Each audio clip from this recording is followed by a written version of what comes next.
ಅಸಂಘಟಿತ ವಲಯದ ಭಾಗವಾಗಿರುವ ಬೀದಿ ಬದಿ ವ್ಯಾಪಾರಿಗಳ ಅತ್ಯಂತ ಪ್ರಮುಖ ವಹಿಸುತ್ತಿದ್ದು ವಿಶಾಲ ಆರ್ಥಿಕತೆಯಲ್ಲಿ ಕೂಡ ಒಟ್ಟು GDPಗೆ ಅಭಿನಂದಿಸಬೇಕೆಂದು ಕೇಳ್ಕೊತಾ ಇದ್ದೇನೆ. ಬದುಕು ಕತ್ತಲಾಗಿದೆ, ಎಣ್ಣೆ ಇಲ್ಲದ ಕತ್ತಲಾದ ಬದುಕಿಗೆ, ಸಾವಿಲ್ಲದ ನೋವಿಗೆ ಬೆಳಗು ಬಾ ದೀಪ ಅಂತ ದೀಪವನ್ನ ಪ್ರಜ್ವಲಿಸಿ ಕಾರ್ಯಕ್ರಮಕ್ಕೆ ಈ ನಮ್ಮ ಬೀದಿ ಬದಿ ವ್ಯಾಪಾರಿಗಳು ನಮ್ಮ ಆರ್ಥಿಕತೆಯ ಬೆನ್ನೆಲುಬು. APCC ಕಾರ್ಯಾಧ್ಯಕ್ಷರಾಗಿ ನಾನು ನಿಮ್ಮೊಂದಿಗೆ ಮತ್ತು ನಮ್ಮ ರಾಜ್ಯಾಧ್ಯಕ್ಷರಾಗ್ತಕ್ಕಂಥ ಡಾಕ್ಟರ್ ಶ್ರೀರಂಗಸ್ವಾಮಿ ಅವರು ನಿಮ್ಮೊಂದಿಗೆ ಇವತ್ತು ಹಾಜರಾಗಿದ್ದಾರೆ.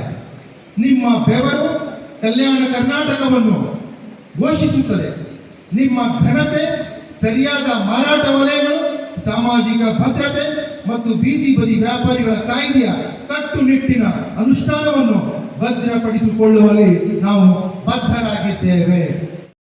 ಕರ್ನಾಟಕ ರಾಜ್ಯದ ಉಸ್ತುವಾರಿ ಆಗಿರ್ತಕ್ಕಂಥವರನ್ನು ಕೂಡ ಅವರು ಬೇಡಿಕೆ ಇರ್ತಾನೆ ಅಂತ ಹೇಳಿದ್ದಾರೆ. ಈಗಾಗಲೇ ಭಾಳ ಸಂತೋಷ.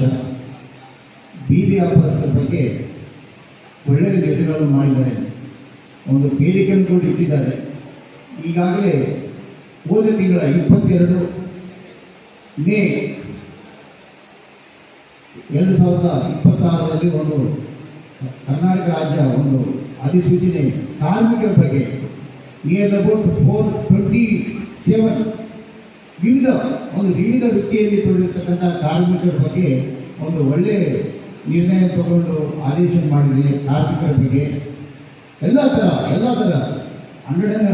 447 ಹುದ್ದೆಗಳಲ್ಲಿ ಭಾಗವಹಿರ್ತಕ್ಕಂಥ ಎಲ್ಲ ಕಾರ್ಮಿಕರ ಬಗ್ಗೆ, ಅದೇ ರೀತಿಯಾಗಿ ನಮ್ಮ ಬೀದಿ ವ್ಯಾಪಾರಸ್ಥರು ಕೂಡ ಒಂದು ನ್ಯಾಯ ಸಿಗಬೇಕಂತೇಳಿ ಈ ವೇದಿಕೆ ಮುಖಾಂತರ ನಾನು ರಿಕ್ವೆಸ್ಟ್ ಮಾಡ್ತಾ ಇದ್ದೇನೆ. ಬೀದಿ ವ್ಯಾಪಾರಸ್ಥರು ಗೊತ್ತಲ್ಲ, BJP ಕೊಡ್ತಕ್ಕಂಥ ಜನ, ಆ ಜನ ಮಳೆ ಗೊತ್ತಿಲ್ಲ, ಬಿಸಿಲು ಗೊತ್ತಿಲ್ಲ, ಎಚ್ಚರಿಕೆ ಗೊತ್ತಿಲ್ಲ, ಆ ಥರ ಒಂದು ದುಡಿತಾ ಇರ್ತಾರೆ. ಅವರು ಪ್ರಾಮಾಣಿಕವಾಗಿ ದುಡಿತಾ ಇರ್ತಾರೆ. ಅವರು ನಿಜವಾಗಿ ಹೇಳ್ಬೇಕಂದ್ರೆ ಆ ಒಂದು ಜನಾಂಗದ ಬಗ್ಗೆ, ಆ ಒಂದು ಕಾರ್ಮಿಕರ ಬಗ್ಗೆ ನಮ್ಮ ಅವರು ಭಾಳಷ್ಟು ಕಷ್ಟಪಟ್ಟು ಈ ಜನಾಂಗಕ್ಕೆ ಒಂದು ನ್ಯಾಯ ಸಿಗಬೇಕು ಅಂತೇಳಿ ಕೆಲವೊಂದು ಬೇಡಿಕೆಗಳನ್ನು ಕೂಡ ಇಟ್ಟಿದ್ದಾರೆ ಸರ್ಕಾರದ ಮಟ್ಟದಲ್ಲಿ. 2ನೇ ಸಲ ನಮಗೆ ನಿರಾಸೆ ಮಾಡಿದ್ದಾರೆ. ಯಾಕಂತಂದರೆ ನಾವು ಬೀದಿ ಬದಿ ವ್ಯಾಪಾರಿಗಳು ನಮ್ಮ ಹಕ್ಕುಗಳನ್ನು, ನಮ್ಮ ನೋವುಗಳನ್ನು ಅವ್ರ ಮುಂದೆ ಹೇಳ್ಕೊಡ್ಬೇಕಂತಂದರೆ ನಮಗೆ ನಿಜವಾದ ಒಂದು ವೇದಿಕೆ ಬೇಕಾಗಿತ್ತು. ಈ ವೇದಿಕೆಯನ್ನು ಮಾಡಿದ್ರು, ಆದರೆ ಇವತ್ತು ನಮ್ಮನ್ನು ನಿರಾಸಕ್ತಿಗೊಳಿಸಿದ್ದಾರೆ. ಇವರಿಗೆ ನಾವು ಮುಂದಿನ ಸಲ ನಾವು ನೋಡಬೇಕಾಗುತ್ತೆ, ಯೋಚನೆ ಮಾಡಬೇಕಾಗುತ್ತೆ. ಇನ್ನೊಂದು, ನಾವು ಈ ಕಾರ್ಯಕ್ರಮ ಮಾಡಬೇಕಂದ್ರೆ ಭಾಳ ಶ್ರಮೆ ಪಟ್ಟಿದ್ದೀವಿ. ನಮ್ಮ ಆತ್ಮೀಯರು ಕೂಡ ಇದಕ್ಕೆ ಶ್ರಮೆ ಪಟ್ಟಿದ್ದಾರೆ. ಆದರೂ ಕೂಡ ನಮ್ಮ ನಿರೀಕ್ಷೆಗೆ ಮೀರಿದಂಥ ಜನ ಬರಲಿಲ್ಲ. ಇದು ನಮ್ಗೆ ಭಾಳ ದುಃಖ ಅನಿಸ್ತದೆ. ಯಾಕಂತಂದರೆ ನಮ್ಮ ಜನರಿಗೆ 100 ಸಲ ಹೇಳಿದ್ದೀನಿ ನಾನು, 1 ದಿನ, 2 ದಿನ, 3 ದಿನ ನಿರಂತರ ನಮ್ಮ ಕಷ್ಟಗಳು ಅನುಭವಿಸ್ತಾ ಇದ್ದೀವಿ. ಒಂದ್ಸಲ ನಾವೆಲ್ಲ ಒಂದು ಒಗ್ಗಟ್ಟಾಗಿ ಸೇರಿ ಸರ್ಕಾರಕ್ಕೆ ತಿಳಿಸೋಣ ಆದರೆ ನಮ್ಮ ಜನ ನಾವೇನು ಅಷ್ಟು ಸರಿಗ ಅರ್ಥ ಮಾಡಿಸಿಲ್ಲ ಅಂತೇಳಿ ನಾವು ಒಂದು ಕಡೆ ನೋವಿದೆ. ಆದರೆ ಇನ್ನೊಂದೇನಂತಂದ್ರೆ ನಮ್ಮ ರಾಜ್ಯಾಧ್ಯಕ್ಷರು ಬೆಂಗಳೂರಿಂದ ಬಂದಿದ್ದಾರೆ. ಲಾಸ್ಟ್ ಸಲ ಹೇಳಿದ್ರು ಅವರು, ನಾವು ಹೆಂಗಾರ ಮಾಡಿ ಶಿವಪ್ರಕಾಶ್ ಪಾಟೀಲ್ ಮುಂದಿನ ಸಲ ಅಲ್ಲಿ ರೀತಿ ಕರ್ಕೊಂಡ್ಬರ್ತೀವಿ ಜವಾಬ್ದಾರಿ ಅಂತ.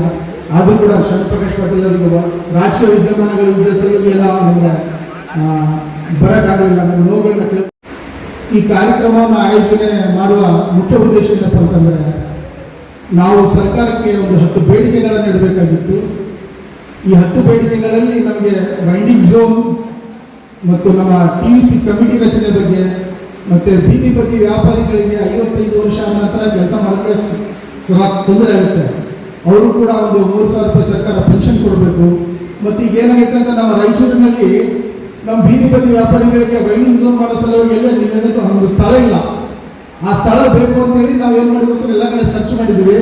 ಆದರೆ ಸ್ಥಳ ಸ್ವಲ್ಪ ಅದ, ನಮ್ಗೆ ಬೇಕಾದಷ್ಟು ಒಂದು ಸ್ಥಳ ಇಲ್ಲ. ಯಾಕಂತಂದ್ರೆ ಎಲ್ಲ ಅಕ್ರೋಚ್ಮೆಂಟ್ ಆಗಿರೋ ಕಾರಣಕ್ಕಾಗಿ ನಾವೇನು ಹೇಳಿದ್ವಿ ಅಂತಂದ್ರೆ, ಸರ್ಕಾರಕ್ಕೆ ನಾವು ಎಲ್ಲೇ ಆಗಲಿ ನಮ್ಮ ಜಿಲ್ಲಾ ಮಟ್ಟದಲ್ಲಿ, ತಾಲೂಕು ಮಟ್ಟದಲ್ಲಿ ಭೂಮಿಗಳು ಮನೆ ವಸತಿಗಾಗಿ ಪರಿವರ್ತನೆಗೊಂಡಾಗ 8% ಬೀದಿ ಬದಿ ವ್ಯಾಪಾರಿಗಳಿಗೆ ವೈಂಡಿಂಗ್ ಝೋನ್ ಮಾಡೋ ಸಲುವಾಗಿ ಮೀಸಲಿಡಬೇಕು ಅಂತ ಸರ್ಕಾರಕ್ಕೆ ಒಂದು ಬೇಡಿಕೆ ಇದೆ.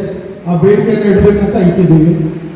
ಮತ್ತು ಇನ್ನು ಅನೇಕ ನಮ್ಮ ಬೀದಿ ಬದಿ ವ್ಯಾಪಾರಿ ಮಕ್ಕಳು ಹೆಚ್ಚಿನ ಎಜುಕೇಷನ್ ಬೇಕು ಅಂತೇಳಿ LKG UKG SSLCವರೆಗೆ ಸಿಲೆಬಸ್, ಇಂಗ್ಲಿಷ್ ಸಿಲೆಬಸ್ಸಲ್ಲಿ ಮತ್ತು ಪ್ರೈವೇಟ್ ಮತ್ತು ಕನ್ನಡ ಮಾಧ್ಯಮದ ಶಾಲೆಗಳಲ್ಲಿ, ಪ್ರೈವೇಟ್ ಮತ್ತು ಸರ್ಕಾರಿ ಶಾಲೆಗಳಲ್ಲಿ ಅವರು ಪ್ರವೇಶ ಕೊಡಬೇಕಂತ ಕೂಡ ಒಂದು ಬೇಡಿಕೆ ಇಟ್ಟಿದ್ದೀವಿ. ಹಲವು 10 ಬೇಡಿಕೆಗಳು ನಮ್ಮ ಬೇಡಿಕೆ ಸರ್ಕಾರದ ಗಮನಕ್ಕೆ ತರಬೇಕಿನ ಉದ್ದೇಶಕ್ಕಾಗಿ ನಾವು ಸಮಾವೇಶ ಇಟ್ಟಿದ್ದೀವಿ.